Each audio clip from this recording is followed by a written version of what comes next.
We the thing about virtual assistants is we're all kind of introverted. So when we first started playing with the idea of cold calling, people are like, I don't want to call someone, just cold call them. So we have a partner that we work with. They have an organization. They hire visually impaired people to do the outreach calls, and yeah, so another great organization. We like to work with companies that have a really good mission. So yeah.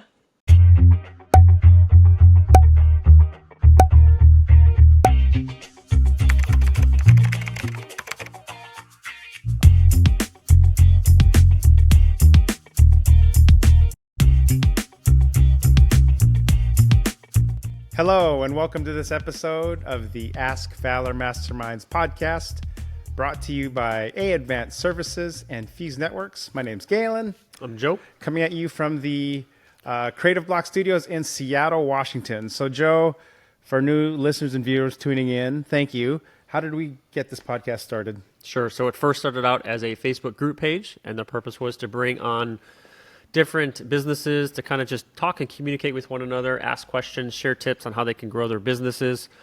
Because we're a marketing company, we get a lot of questions asked outside of marketing as it relates to business and running a business. And so we thought, what a better way than to bring on different guest speakers, experts in their field, to talk about topics to help businesses and that are relevant for what people want to consume. All right. So today's topic is getting over the mental blocks of delegating tasks. Love this topic. Joe, who do we have with us today? We have Katie Santoro. And if you would, please, Katie, can you please introduce yourself to the audience and what it is you do and how you got started? Sure. So I'm Katie Santoro. I am the founder and CEO of River City Virtual Assistants. We are a virtual assisting company. We provide skilled administrative support to executives, business owners, solopreneurs. I actually got started as a freelancer during COVID. I had left my job prior to COVID and was running a different small business that was an in-person small business that I had to close. And I kind of didn't know what to do. So I said, you know what, let me just freelance a little bit. I have these admin skills. I have these project management skills. I started freelancing and I quickly found a huge need with business owners and entrepreneurs for skilled administrative assistants. Business owners spend about 50% of their week on admin, and it's not necessarily a skill that they have, and it's not a skill that they want to develop or do.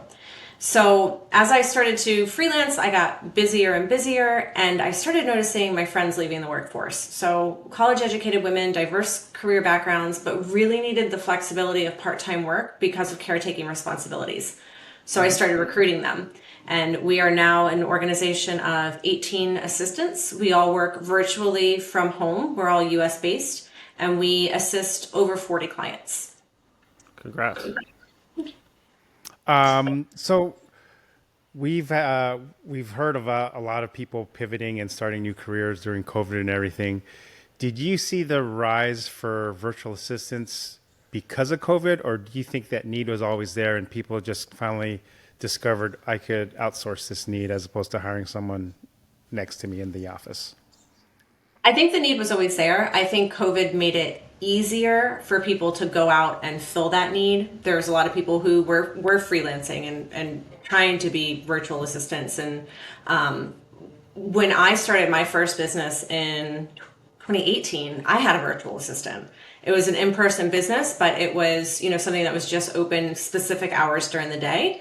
And I didn't have a place for an assistant to come and sit at a desk, so my assistant was virtual. So that need was there prior to COVID, but COVID really kind of amplified it because it gave more people to fulfill that need. Awesome. Joe, our first question for our guest, please. So let's get to know you a little bit better. So what are some early lessons learned as an entrepreneur?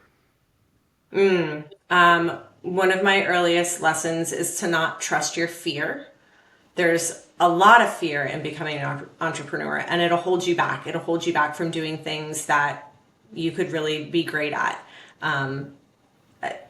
Some of the things that I did was just ignoring my fear and taking on projects that were a little bit outside of my comfort zone, and then really spending the time to work on my own skill set to make sure that I could deliver what I had promised to the client. Awesome. So in your entrepreneurial career, what is the best piece of advice that you've been given?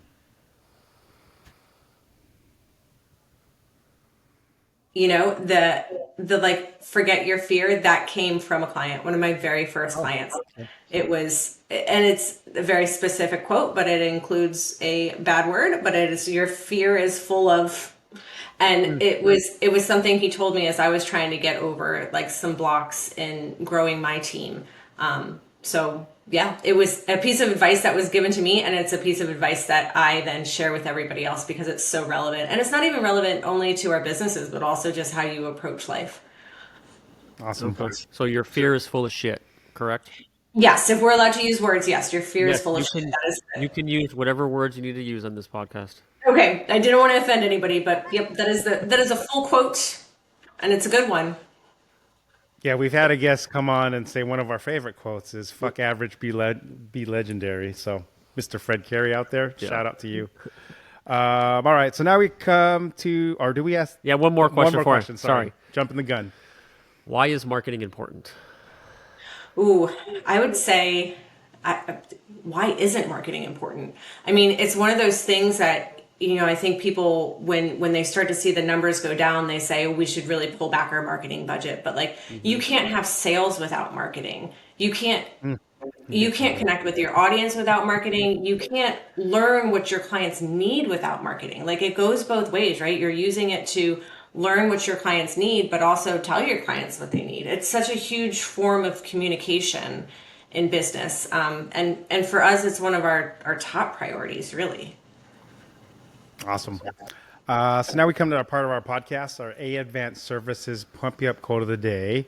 So because of our topic today, delegating decision making, I found a quote from none other than John Maxwell, and I'll read it to you, and then Katie, get your thought on it, if we could.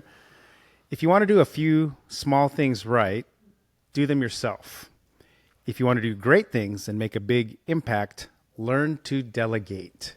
So, Katie, your thoughts on that quote? You can only do so much in a day, right? So you could do the 5 things on your checklist, or you could delegate out the 20 things on your checklist and have other people do them in their time.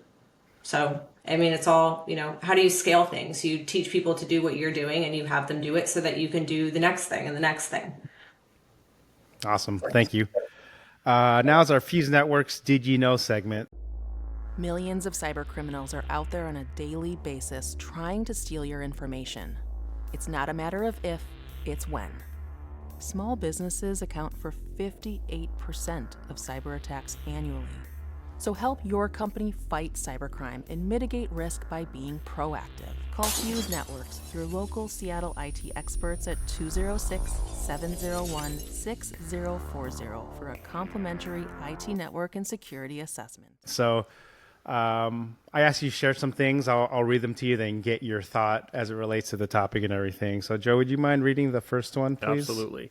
Employees may not perform as well if given additional responsibilities. Yeah, that's very false. I truly believe everyone has a desire to work. They have a desire to work and do a good job. How they're motivated varies, right? It might be money. People like financial compensation. People like being told they're doing a good job. People like the ability to stretch their skills and learn something new. So I think, that if you give people more things, you're not burdening them, you're giving them the opportunity to learn more things, and that's going to keep them motivated. All right, this next one. I feel guilty about burdening already busy team members with extra workloads. It's, you're not burdening them. You're giving them, I like to think I am giving someone the opportunity to learn something new, to grow their skill set, to help the business, to contribute to the goals of the business, which a lot of people want to do. That's why they work in an organization, Do you find that with what you guys do that you're taking over those responsibilities from other people in the office who just feel like they don't have the time for it? Yeah. Yeah, we like to consider giving them back time, right? Like they've got so much on their plate, they can't get to everything. Why not give it to someone who has that skill set, or even someone on the team who wants to learn something new? Maybe you've got someone on the team who really wants to dig into how a CRM works and start like tagging all your clients and getting it organized for you. Let them take that on so that you, especially as the executive or business owner, can focus on the bigger things like your strategy and your leadership. And the last one, Joe? Yes. I can do it better and faster myself. You can, you can, but you're going to keep on doing it yourself again and again and again. So it makes more sense. Take the time, teach someone else how to do it, and then you don't have to do it yourself. You don't have to rush through it trying to do it as fast as possible because you have somebody else to do it for you. So let's get into our discussion a little bit more, getting over the mental blocks of delegating tasks.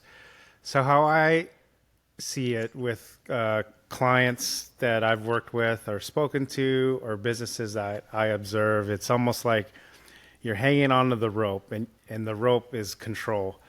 And their fear is if I let go of the rope, I'm going to fall, I'm going to lose everything. And the whole goal is I'm trying to climb up this rope and they almost have to grasp tighter and tighter, but they have to let go to kind of help, like, oh, you're going to get help going up or other people could do this for you. But it's their mindset that I have to do it myself. Like, get away. I know my business. This is me. So, these clients don't ever think of hiring a VA or let alone hiring anyone else. What would you say to that person, or a simple exercise to finally get them have that moment of, I do need help. It's okay to ask help. Because sometimes they're too embarrassed, or too proud. Like, I've had my business for 20 years. I know I could grow, but I don't want anyone to help me. How do you help those businesses kind of discover that you could help them actually? So first we would have to go back to the motto that your fear is full of shit, right? Like you're afraid to let things go, but like, what is the worst that can happen? You turn something over to someone, you follow a procedure, you say, like, this is your responsibility. This is what I expect from you. You give them some guidance on it. They're not going to burn it all down. Your business isn't going to fail from, giving something up to somebody. Take baby steps, give them little things, give them the things that you really hate doing. When I hired my first assistant in this company, I hired her to do things that I couldn't get to. So I tracked my time. I kind of put my time into buckets that matched what is in my seat, because I know specifically what my seat is as the CEO. And then all the things that were in my seat that I was never getting to, those are the things that I started farming out. And it's very, I'd say this is what I see. This is my vision. This is what I expect of you.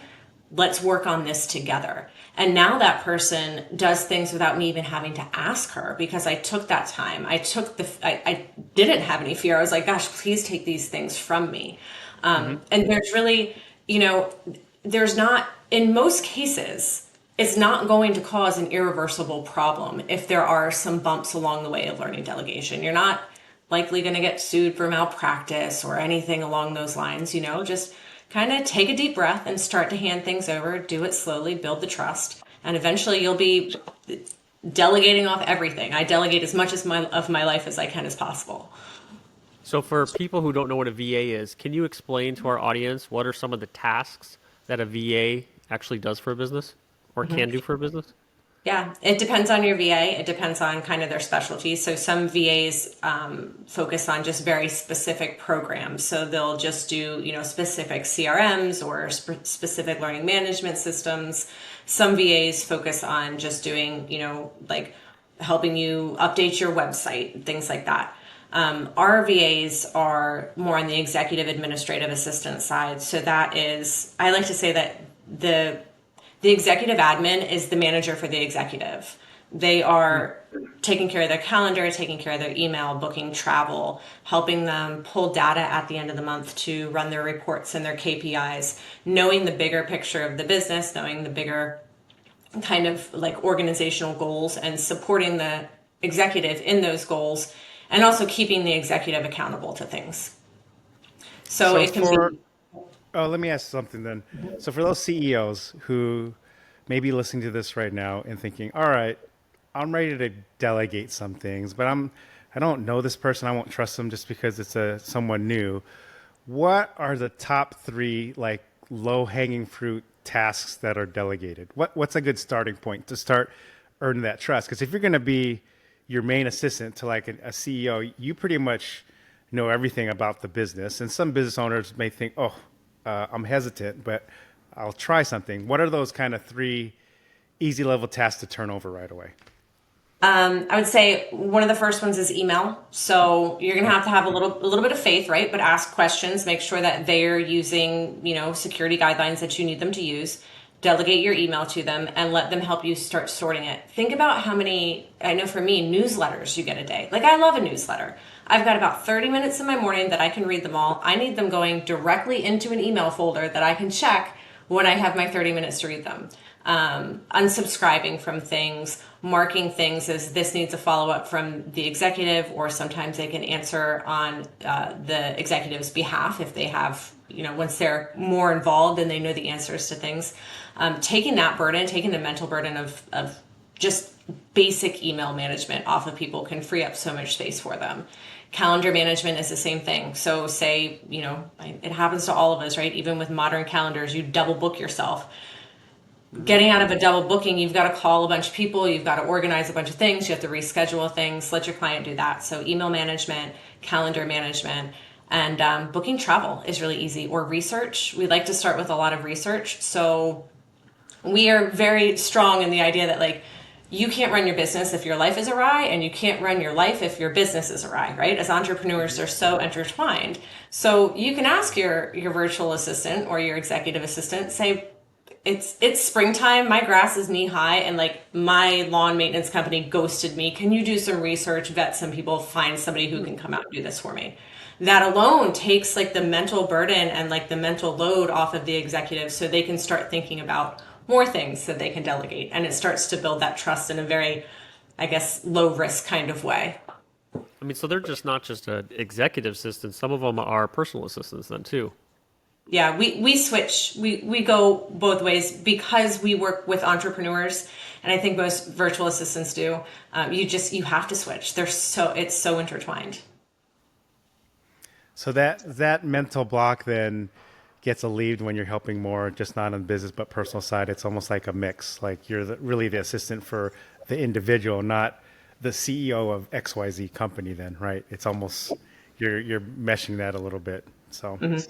Yeah. And we're happy to do that. I know in some organizations, especially if a virtual assistant is being hired by the organization to work directly with the executive, that might be something that is kind of out of that scope of work, just the way that, the company has hired it for the executive and they don't want them doing any personal work. But when we work with entrepreneurs and solopreneurs, we have the ability to help them in any way they need, really. So is there something out there?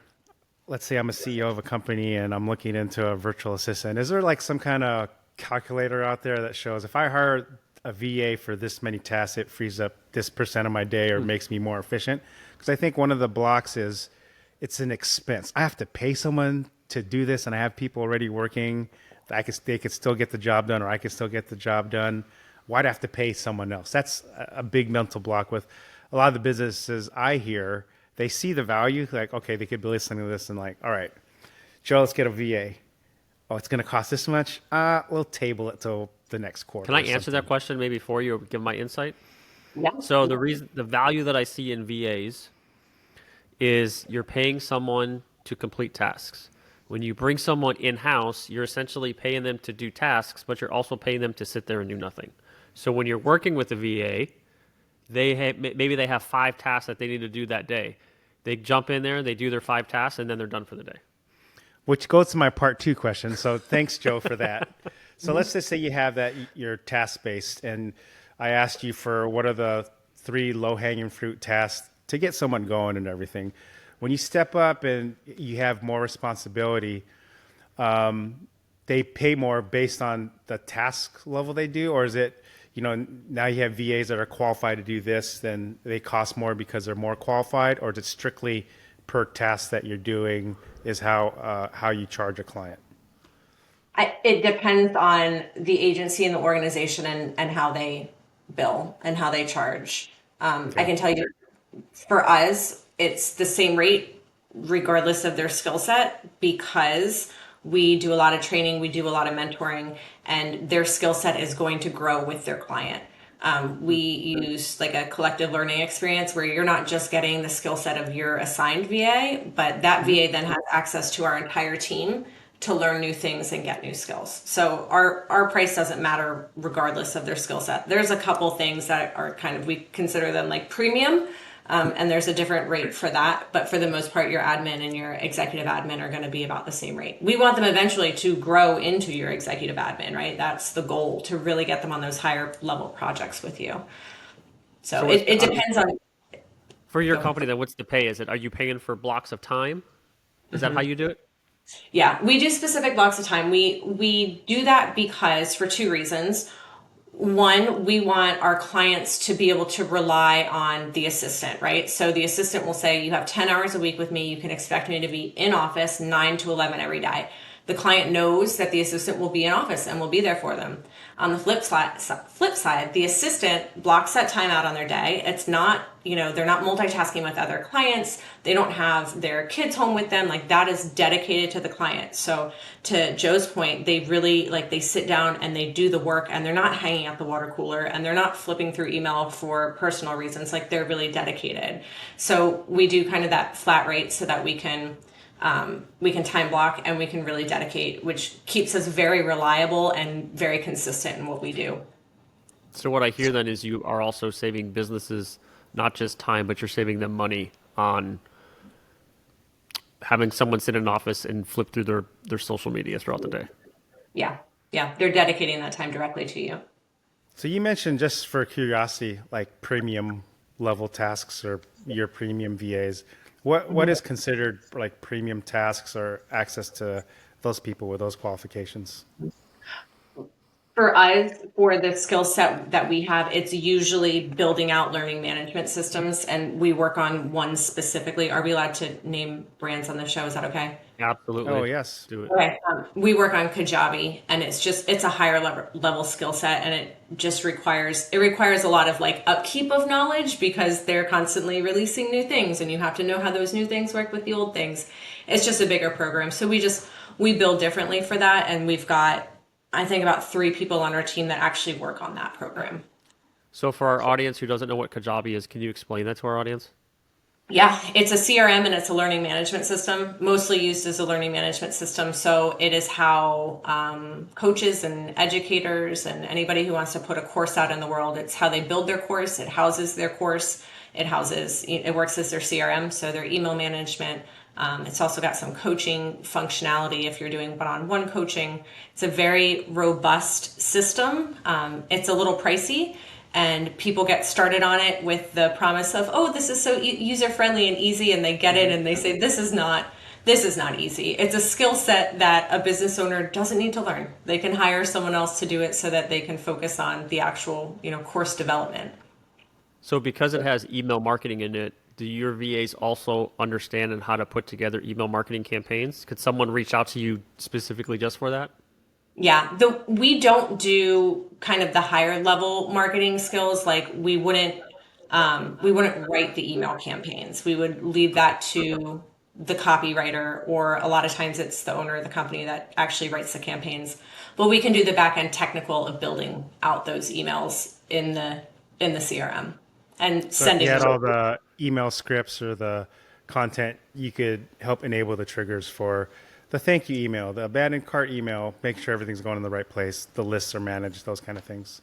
Exactly. And with Kajabi, you have to know where all those things are, and all those things exist, which is why it's considered a premium service for us. Okay. Do you ever have, as a VA, do you ever have clients hire your VAs to listen to phone calls coming in via marketing sources or anything?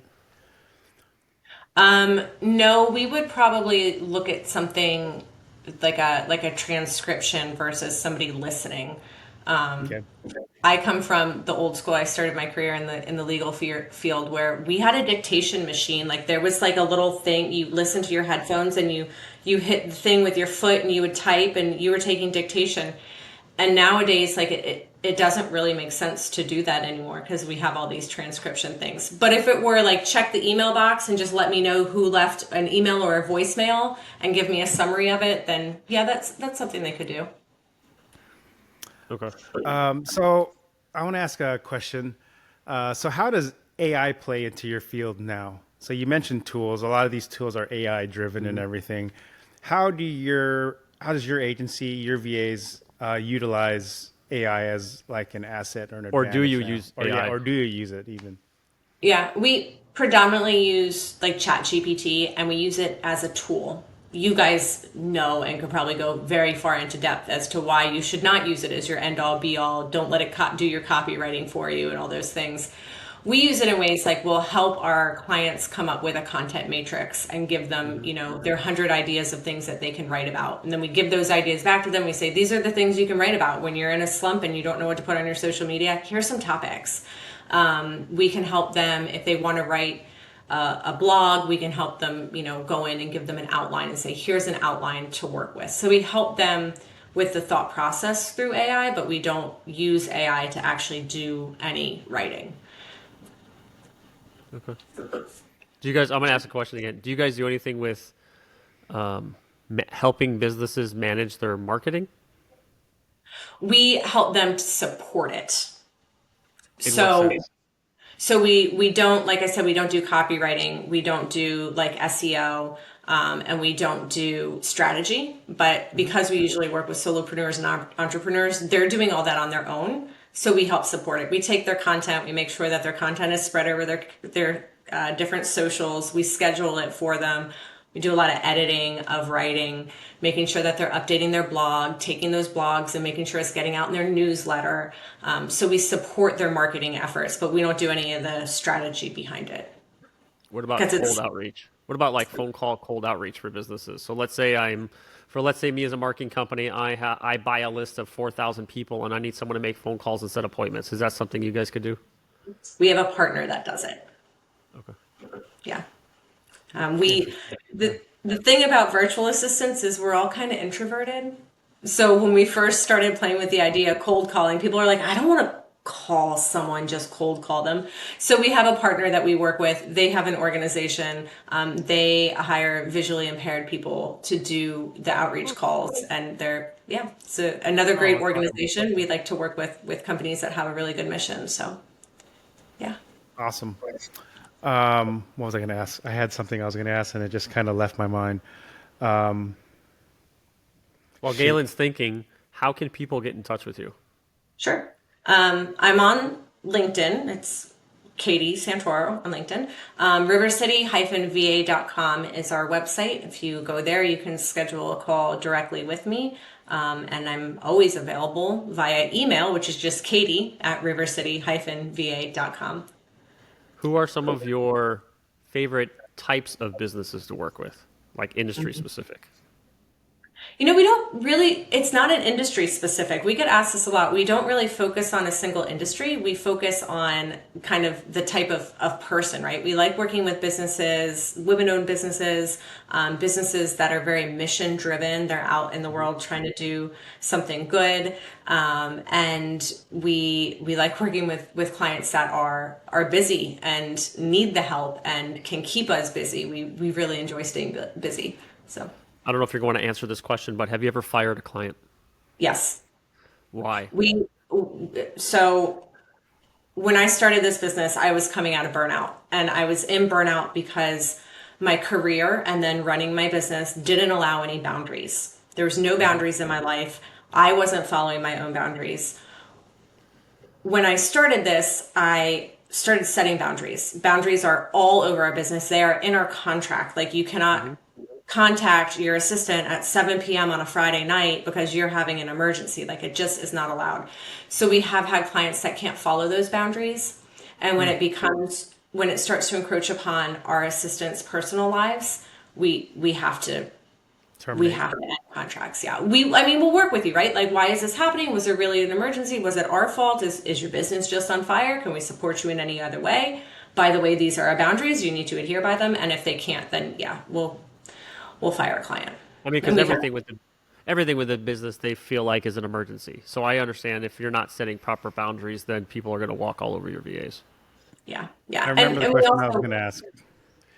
So the question I was going to ask Katie is, so what has been your greatest satisfaction in starting River City Virtual Assistants? There's so many satisfactions. Name them. So I love being at home. Like I said, I'm an introvert. We went through a very hard period in life where we lost 2 dogs and we ended up with 2 puppies very quickly. And I am so satisfied by the fact that I get to be home with my dogs and train them. And I know that's crazy, but I don't have children. So they are, they're a big focus of mine. It is amazing when our team members get to set boundaries and get to spend time with their families. I think everyone who works with us appreciates what we do. And, just having a team member be like, this is the best place I've ever worked. Thank you so much for supporting me. Like, that is so satisfying to me. We had one situation where we had to fire a client. The client was just toxic to the assistant, just speaking to the assistant in ways that you should never speak to someone else. And the assistant didn't tell me about it. I learned about it through her mentor because we have a mentorship program, and the mentor asked me to step in.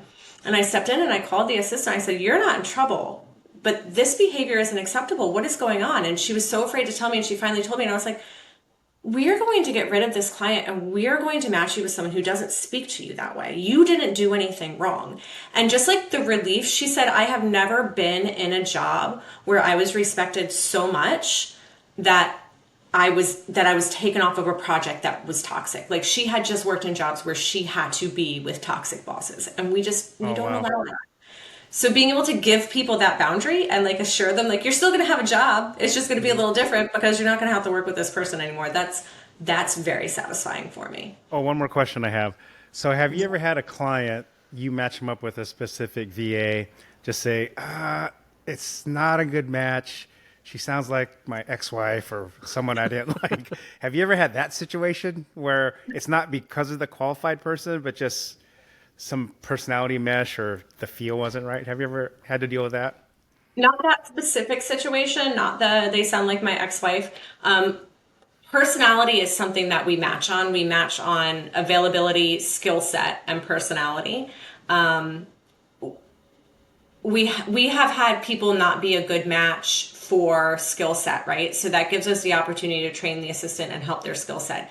Usually we're good on personality. We really look at, like, if you're a very outgoing, like, are just going to kind of say what you need to say and not going to mince a lot on like feelings and emotions, we're not going to match you with someone who's a little bit more sensitive and soft spoken. So we really look at how the personalities mesh before we match. But it's like anything in life. Like, relationships sometimes fail, and we can do everything we can to support them and help them through their communication issues. But if both sides can't get through it, then we either end the contract or we find a rematch that works better for them. Okay. Awesome. Yeah, I was just curious once you said that, like, oh, how about if it just happens to sound like a person that wasn't high on my likability list or something? But yeah. Awesome. Most people can get along. Most people we're driven to get along and deal with other people, but there are some bad actors sometimes. I don't think I've ever asked this question before, but is your company currently growing? Yes. And what type of, so for our audience who's listening, who maybe they're thinking, you know what, I have the skill set to be a VA, how would they reach out to you for inquire about employment? Because with a VA, as long as you have a laptop, basically you could work from anywhere, correct? We only employ in specific states because we do have an employment model. We believe in employing. We think it takes tax burdens off of families. It allows us to offer PTO and health insurance. And it also gives us a little bit more control over the team. We employ in Virginia, Texas, and North Carolina. And if you're interested in working with us, there is a careers tab on our website, and there's an application process.